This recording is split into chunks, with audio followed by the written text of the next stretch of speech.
No, no, no, no.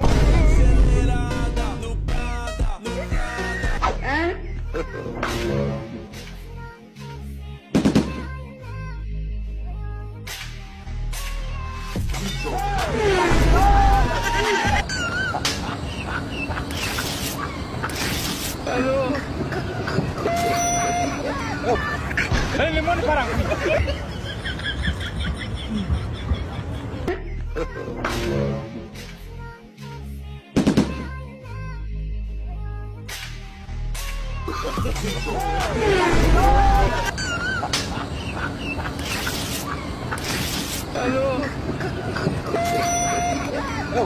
aujourd'hui aussi, c'est un autre.